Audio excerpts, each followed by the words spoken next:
அனைவருக்கும் வணக்கம். என் லைஃப்பில் இந்த மாதிரி ஒரு பெயின்ஃபுல்லான ஒரு சுச்சுவேஷனை நான் ஃபேஸ் பண்ணதே கிடையாது. மனசு முழுக்க வலி வலி மட்டும்தான். இந்த சுற்றுப்பயணத்தில் என்னென்ன மக்கள் பார்க்க வராங்க, அதுக்கு ஒரே ஒரு காரணம் தான், அவங்க என் மேலே வச்சிருக்கிற அன்பும் பாசம். அந்த அன்புக்கும் பாசத்துக்கும் நான் எப்பவும் கடமைப்பட்டிருக்கிறேன்.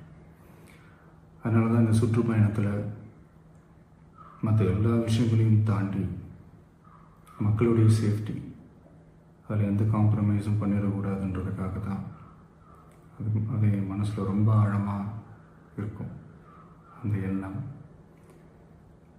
அதனால தான் இந்த அரசியல் காரணங்கள் எல்லாத்தையும் தவிர்த்துட்டு ஒதுக்கி வச்சுட்டு மக்களுடைய சேஃப்டி மட்டும் மைண்டில் வச்சுக்கிட்டு அதுக்கான இடங்களை சூஸ் பண்ணுறது, அதுக்கான இடங்களை பார்த்து பெர்மிஷன் கேட்குறது, போலீஸ் டிபார்ட்மெண்ட்டில் அதை ரிக்வெஸ்ட் பண்ணி கேட்போம்.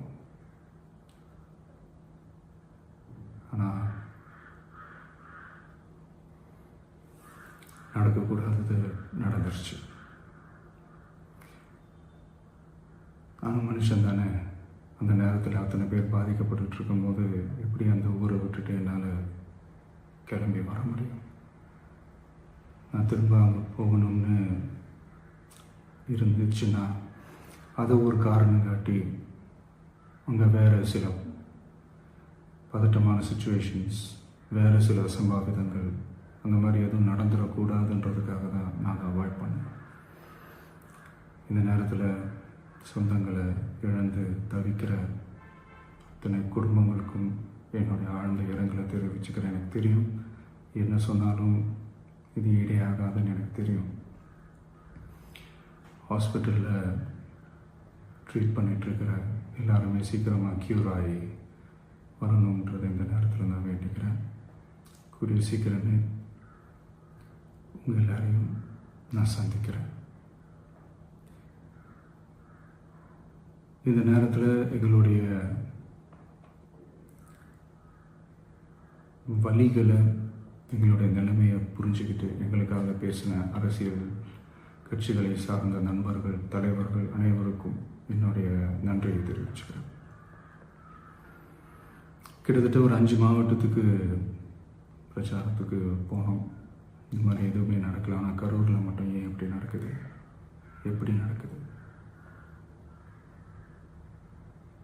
மக்களுக்கு எல்லா உண்மையும் தெரியும்.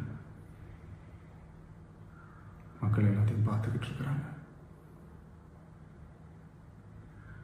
கரூரை சேர்ந்த அந்த மக்கள் அந்த உண்மையெல்லாம் வெளியில் சொல்லும்போது எனக்கு கடவுளே நேரில் வந்து இறங்கி அந்த உண்மைகள்லாம் சொல்கிற மாதிரி எனக்கு தோணுச்சு.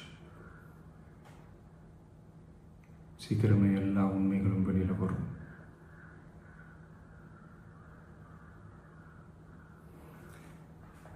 எங்களுக்கு தரப்பட்ட இடத்துல நாங்கள் போய் அந்த ஸ்பாட்டில் நின்று நாங்கள் பேசிட்டு வந்தோம். அதை தாண்டி எந்த தவறும் எங்கள் சைடில் நாங்கள் எதுவும் செய்யலை.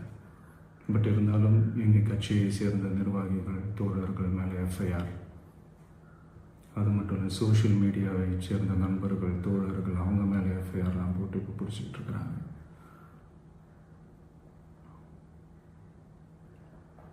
சிஎம் சார், உங்களுக்கு ஏதாவது இந்த பழி வாங்கணும் அப்படின்ற எண்ணம் ஏதாவது இருந்துச்சுன்னா என்ன வேணாலும் பண்ணுங்க. அவங்க மேலே கை வைக்காதீங்க. நான் ஒன்று வீட்டில் இருப்பேன், இல்லை நான் ஆஃபீஸில் இருப்பேன். என்ன வேணாலும் செய்யுங்க. நண்பர்களே, தோழர்களே, நம்மளோட அரசியல் பயணம் இன்னும் ஸ்ட்ராங்கராக, இன்னும் தைரியத்தோட கண்டினியூ ஆகும்.